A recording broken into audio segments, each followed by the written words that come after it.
So on Friday night, March 24th, 2017, 21-year-old Brooke came over to her childhood friend Randy's house to spend one last good weekend with him before she moved out for good. She had been living with him for a while now, but she was in the process of packing up all of her stuff and moving away to Buffalo to start fresh with her boyfriend. And that night, they decided to hit the beach together, just hang out like they used to when they were kids. They brought champagne and beer with them just to chill and have a good last night. And at some point, as the sun is setting over the water and the waves are crashing behind her, Randy takes this picture of Brooke standing in the water with her hands thrown up into the air, and she's holding a beer, just smiling at the camera. She looks so happy, so free, like she's celebrating this new chapter of her life that's about to start. And nobody knew it then, but this would be the last photo ever taken of Brooke Preston alive, because less than 24 hours after Randy took this picture, Brooke would be dead. So they get back to Randy's place later that night, and this is where things start going sideways, because Randy just starts drinking heavily. Like, we're talking about 30 beers throughout the day. And Brooke's just watching him, probably thinking this is just normal Randy getting wasted like he sometimes does. But the more Randy drinks, the weirder he's getting, more aggressive. He's saying things that are making her uncomfortable, crossing boundaries that makes her skin just crawl. And she gets this feeling in her gut that something is off tonight, something different. So Brooke pulls out her phone and texts her friend Kyle saying, "Just come get me. I'm so ready to kill Randy right now. He's pissing me off." And Kyle immediately rushes over to pick her up, and when he gets there, Randy is absolutely trash. He is stumbling around the entire house, slamming fridge doors, pretty much just being annoying. And Brooke's like, okay, I need to grab my stuff and get out of here now. Like, I'm not dealing with this. So she tells Kyle to just give her a second while she heads to her bedroom to pack a bag and get the hell out. And so she walks over to her closet to grab some clothes. She reaches for the door handle, pulls it open, and the moment that she does, her entire body just freezes, because Randy is just standing there inside of her closet, completely naked, just staring directly at her with his fingers pressed to his lips, going shh.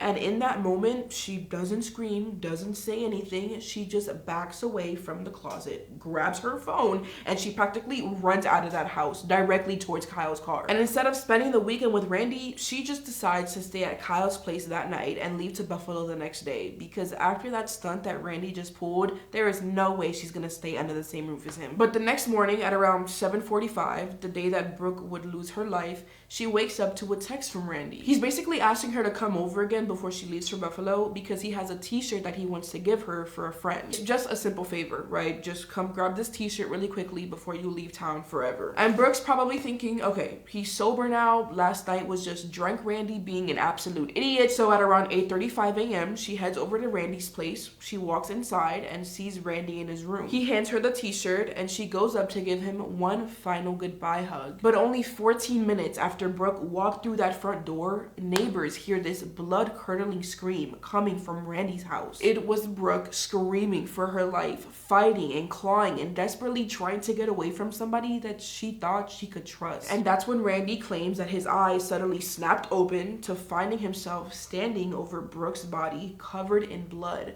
not remembering a single thing about what he'd just done. But here's the massive problem with Randy's whole sleepwalking murder story. When detectives sat down across from him in that interrogation room and he told them about this whole sleepwalking thing, they immediately found it impossible to believe. Because according to Randy's own timeline, he was fully awake at 8:35 when Brooke arrived at his house. And then just 14 minutes later, at 8:49 a.m., when neighbors heard Brooke screaming, Randy is claiming that he had somehow fallen into deep enough sleep to start sleepwalking and violently attack her. These detectives are looking at Randy thinking, you're seriously asking us to believe that you fell into REM sleep, the deepest stage of sleep where sleepwalking actually occurs in 14 minutes? That is medically impossible, because it takes the human brain at least 90 minutes to even reach that sleep state. And even worse, what happened in that house wasn't some quick, confused moment where maybe he pushed Brooke and she hit her head or something tragic like that. No, he stabbed her 25 times all over her body, and every single time that knife went through Brooke's body, Randy would have felt it. Like, like really felt the physical resistance of what he was doing. And it gets even crazier to believe his story because Brooke wasn't just lying there passively letting this happen to her. She was literally fighting for her life with absolutely everything she had left in her. And he's seriously telling us that he slept through all of that chaos? Yeah, I'm not buying that story for a second. So if this wasn't actually a case of Randy sleepwalking like he claims, then what was it? Why would he do something this horrific to his childhood friend? Think about the timeline here. Less than 12 hours before Brooke died, she was so uncomfortable with Randy's drunk behavior that she literally had to text a friend to come and rescue her from his house in the middle of the night. And as a woman, there's only really one thing that I can think of that would have made her feel that uncomfortable and unsafe around somebody that she has known her entire life. Randy was most likely trying to flirt with her, trying to make romantic or sexual moves that cross major boundaries. Randy most likely had a crush on Brooke for a really long time, probably years at this point, because they were living together under the same roof, seeing each other every single day, and he probably wanted to be with her romantically, wanted to date her and be intimate with her, but he was stuck in the friend zone watching her be with somebody else. But now that Brooke's leaving forever, moving all the way to Buffalo to start a whole new life with her boyfriend, Randy probably figured, oh my god, this is my last chance to see if she likes me back. And that would most likely explain why he went inside her closet that night. In his drunk mind, he probably thought she'd be like, oh my god, Randy, I never realized I had feelings for you. Yes, let's do it right now. But obviously it backfired horribly. So now Randy's sitting there alone the entire night, completely humiliated by what just happened and how Brooke reacted to him. So I think when Randy invited Brooke over that next morning, he purposely grabbed that hunting knife that he kept on his nightstand and took her life right there in his house. In the end, when the case went to trial, the jury found him guilty of first-degree murder and sentenced him to life in prison without the possibility of parole. And to this day, sitting in that prison cell, Randy still maintains that he was completely asleep when he murdered Brooke Preston, and he has absolutely no memory of killing her. But be honest, do y'all believe him? That is all that I have for today. I love y'all. Mwah. Group hug.